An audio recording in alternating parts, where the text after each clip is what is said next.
Hoy no les hablaré de fotografía. Llevaba años con ganas de hacer un vídeo como el que les traigo, donde la historia manipulada por el vencedor aún se sigue empleando con tesón en la isla de Puerto Rico y en muchos otros países hispanos. Permíteme aportar mi granito de arena desmintiéndolo.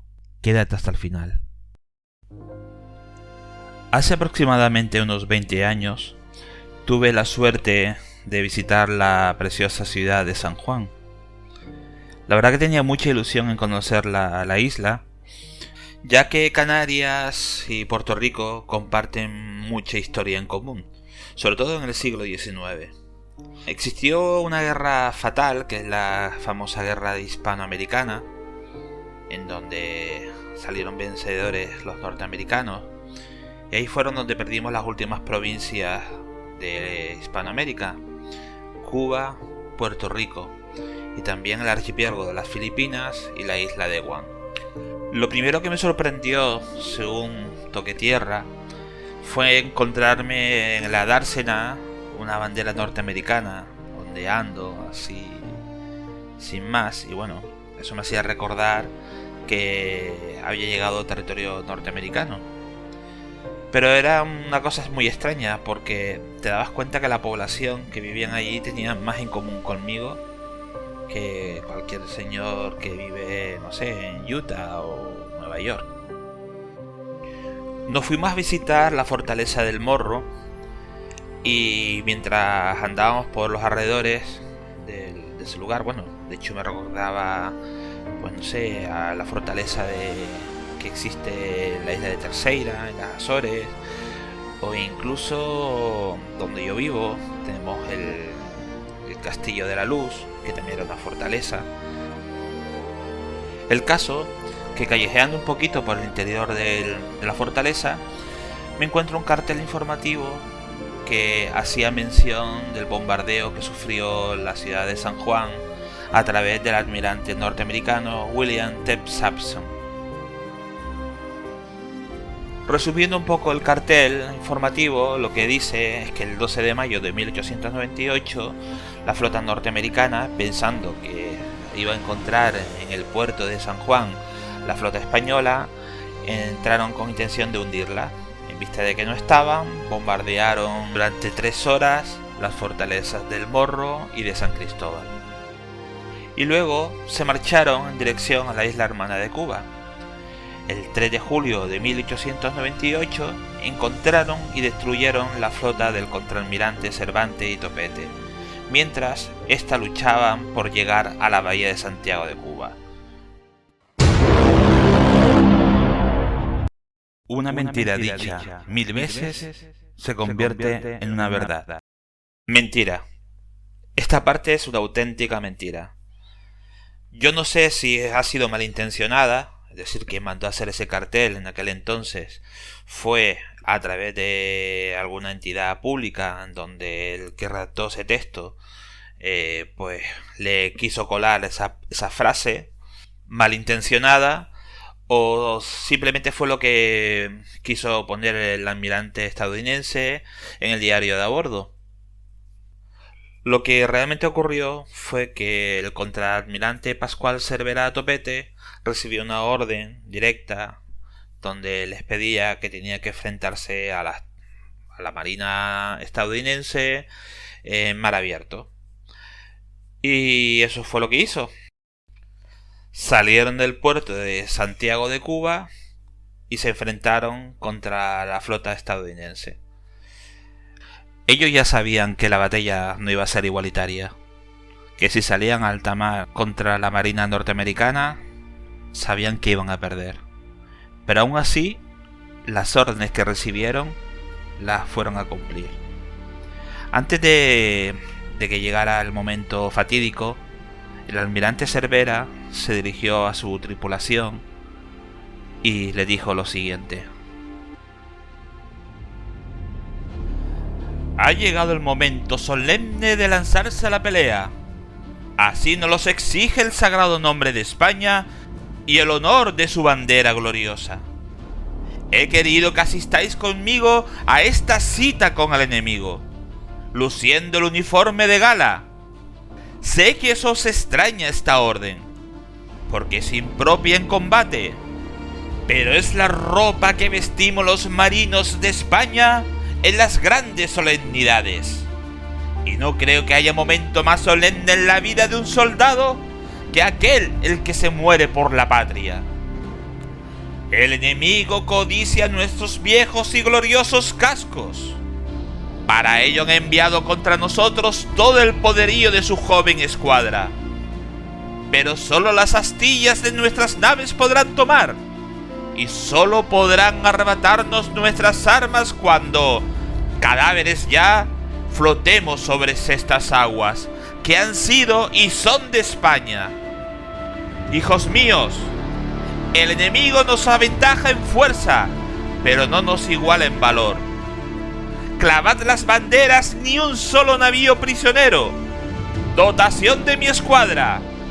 Viva siempre España, zafarrancho de combate, y que el Señor acoja nuestras almas.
Las dos incontestables victorias navales estadounidenses, la batalla naval de Cavite en Filipinas el 1 de mayo y la batalla naval de Santiago de Cuba el 3 de julio, provocaron que el gobierno español pidiera en el mismo verano negociar la paz, que por intervención de Francia se plasmaría en el Tratado de París de 10 de diciembre.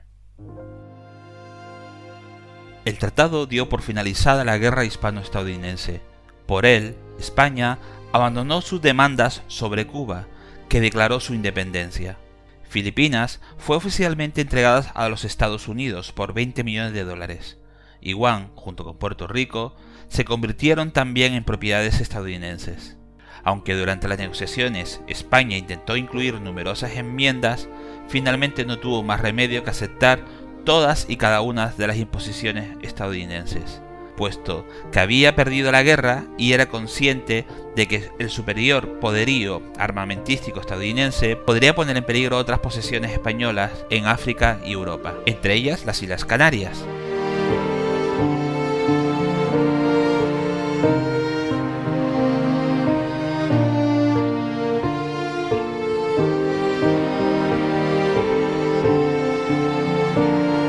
Hay algo que quiero destacar sobre las negociaciones que se firmaron en París sobre las dos delegaciones, la estadounidense y la española.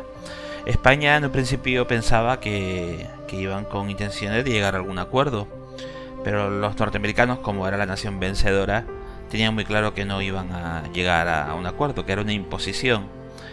Y la verdad que las condiciones que le pusieron eran totalmente humillantes. Pero les voy a destacar un poquito de lo que se habló. Las negociaciones se llevaron a cabo en el Ministerio de Asuntos Exteriores en París. Durante la primera sesión, el 1 de octubre de 1898, los españoles pidieron que antes de ponerse oficialmente en marcha las conversaciones, se devolviera la ciudad de Manila al gobierno de España, ya que había sido capturado por los estadounidenses horas después de la firma del protocolo de paz en Washington. Los norteamericanos se negaron. Durante casi un mes, las negociaciones giraron en torno a Cuba. Los dirigentes de Estados Unidos temían que, tras la larga campaña propagandista llevada a cabo en los medios de comunicación de Estados Unidos, la opinión pública se volviera en su contra si hubiera pretendido anexionarse las islas como fueron luego Puerto Rico, Guam y las Filipinas.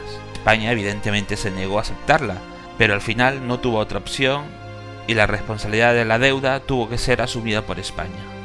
Tras el final de las conversaciones sobre los asuntos cubanos, Estados Unidos también impuso que España entregaría a Puerto Rico y Guam.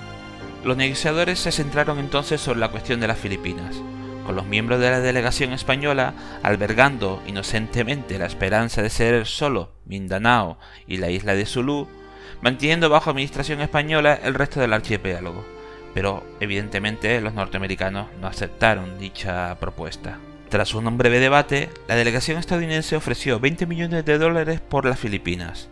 Además, para poder cerrar ya el acuerdo, exigían una respuesta en 48 horas. Uno de los negociadores españoles, Eugenio Montero Ríos, se indignó y, si fuera por él, le daba la respuesta de manera inmediata, pero los norteamericanos se levantaron de la mesa y se marcharon. Cuando las dos partes se reunieron de nuevo, la reina María Cristina había telegrafiado ya su aceptación de los términos. El comunicado decía lo siguiente: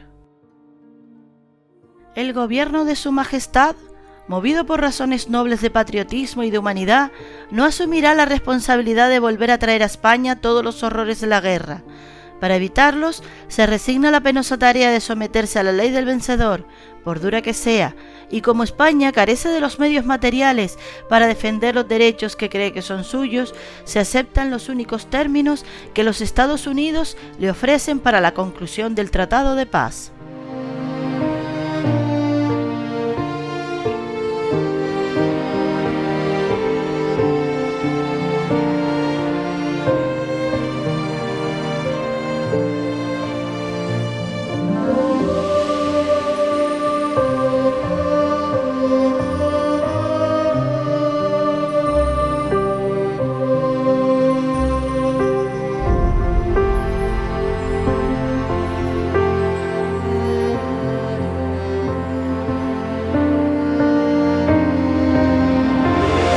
Ya han pasado más de 120 años desde que España abandonó sus últimas provincias de ultramar. Parece mentira, pero cada región se encuentra en una situación muy distinta. Después de tanto baño de sangre, Cuba y Filipinas se han convertido en países soberanos e independientes. Sin embargo, Guam y Puerto Rico siguen siendo de propiedad de los Estados Unidos. Para mí, un puertorriqueño o un cubano son como mis hermanos. La herencia que nos han entregado nuestros antepasados han forjado un vínculo que nunca podrán borrar, aunque algunos gobernantes hispanos se empeñen en derribar las estatuas de Cristóbal Colón. Es importante ser críticos sobre este asunto. La manipulación intencionada de la historia solo creerá a nuevas generaciones ignorantes, que no sabrán distinguir lo que es verdad. Existe un dicho que resume esto que os digo: un pueblo que olvida su pasado está condenado al fracaso. Aquí les dejo esta reflexión.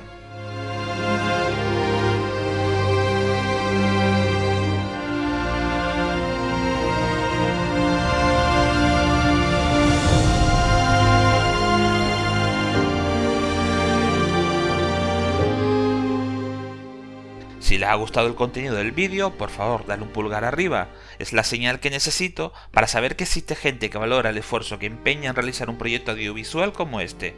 Por supuesto, suscríbete a mi canal si aún no lo has hecho y déjame tu comentario, siempre los leo y los contesto. Nos vemos en el siguiente vídeo. ¡Adiós!